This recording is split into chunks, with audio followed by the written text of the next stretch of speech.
Hey everybody, welcome back to the Glom Initiatives YouTube channel. It's Tracy Lamar Ray here again, and today I want to discuss this new trend of fabricating and making up terminology for disorders that are empirically invalid and not accurate. So wait for it, here goes. Imposter syndrome is not a real thing. Yep, I said it. Now, the feelings that you experience around what is now being called imposter syndrome is real. The emotions are real. However, there is no evidence empirically that has been studied, that's what empirical means, to validate the construct of imposter syndrome, to my knowledge. It is a term that has been coined and is being thrown around. And my issue and challenge with things like that, labeling things that aren't verified and validated, as opposed to really understanding valid clinical diagnosis, is this. Number one, it marginalizes actual disorders and diagnoses that people are experiencing. Number two, it perpetuates a falsehood. And so it's easy for people to piggyback on certain things and spread those things around. And because this is Mental Health Awareness Month, I think it's really, really important to differentiate between myth and fact, between fabrication and actual deep understanding of diagnoses and experiences and symptoms that people actually are dealing with, managing, and growing through in their lives. So it does a disservice to Mental Health Awareness Month when we embrace information that's not true.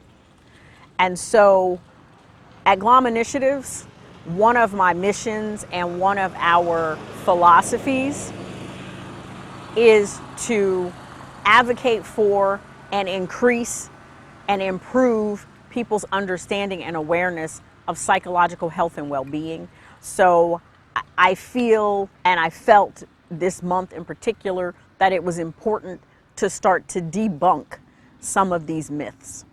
So again, I said that the experiences, that the feelings that people are experiencing that they're calling imposter syndrome are valid.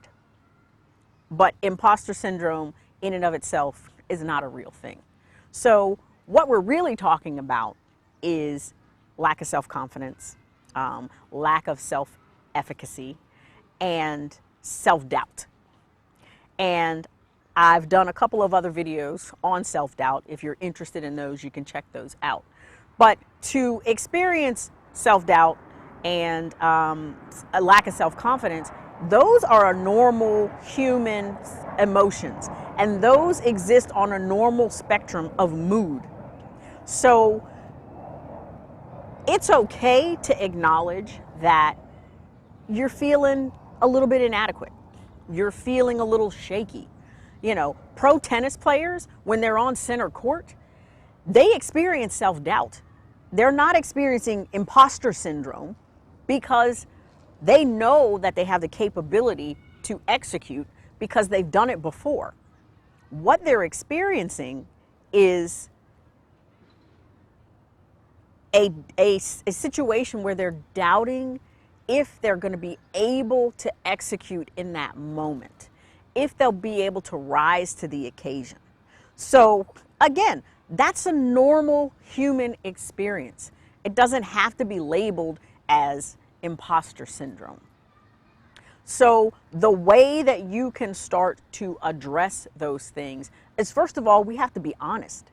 So you can't start the path down to honesty by fabricating, a lie or perpetuating a lie. So it's important for us to get honest and vulnerable with ourselves and say, okay, this is what this is. I am feeling really, really vulnerable. I'm feeling really, really self-confident, and what's the word I'm looking for? I'm feeling very, very vulnerable, and I'm feeling like my capability is in question right now. And what we have to do is begin to challenge those thoughts and remind ourselves of our capability, remind ourselves of the things that we've achieved prior to the moment that we're standing in. So our self-efficacy is improved.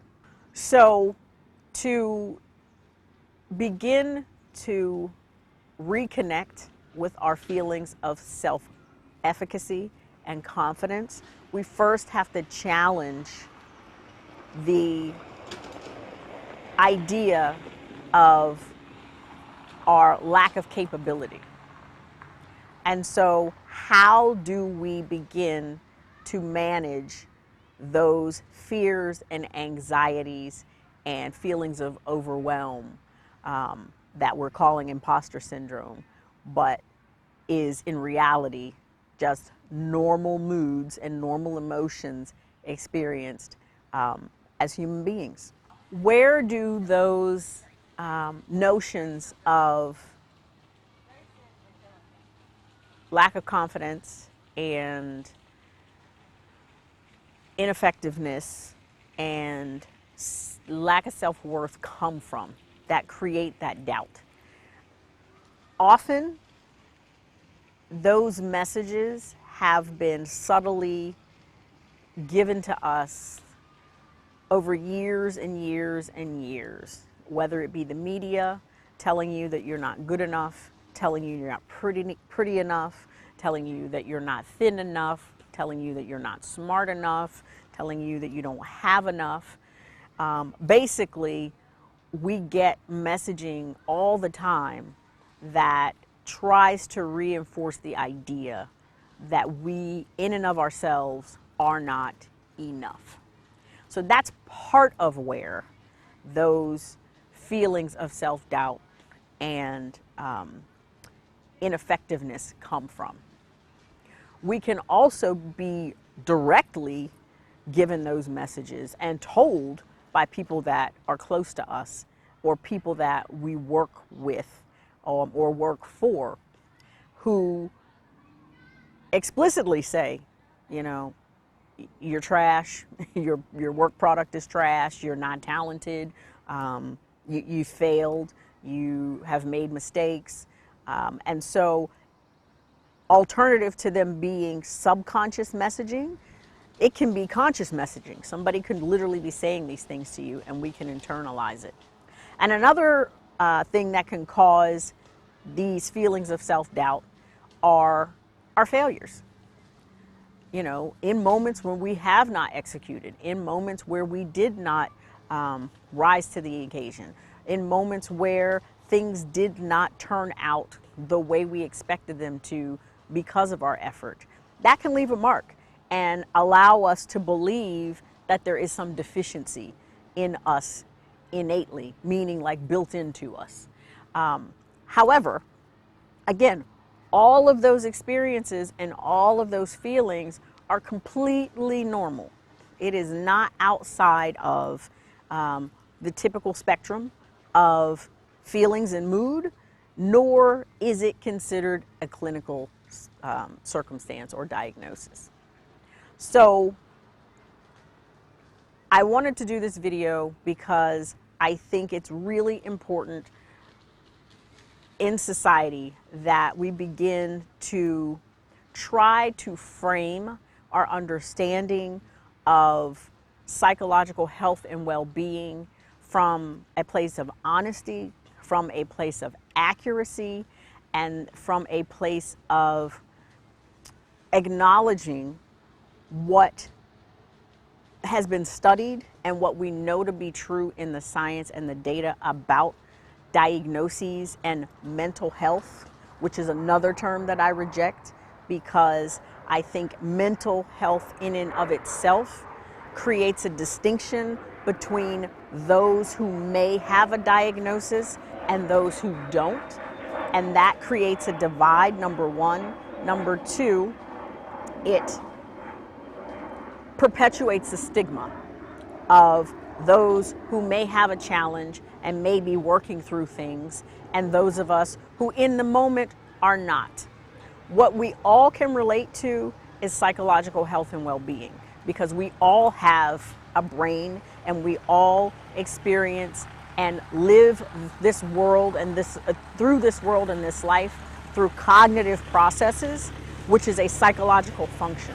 So if we improve our psychological understanding and our terminology around it, then we can understand and appreciate those who do have clinical diagnoses, but we can also appreciate our own individual experiences when we're not at the end of the spectrum that says it's clinical, but we're in the rest of the spectrum, which is normal functioning. But we all deal with psychological processes and emotions and feelings and moods every single day. So it's important for us to begin our understanding of those things from a place of honesty and truth and not fabricated terminology. So this is a little food for thought. I'm sure I'm going to get some pushback. I'm okay with that. Leave your comments. Leave your comments below. Thanks. Do you have the courage to show up for your own life? To realize your vision and unlock your potential, contact GLOM Initiatives at 757-550-4987 or glominitiatives.com.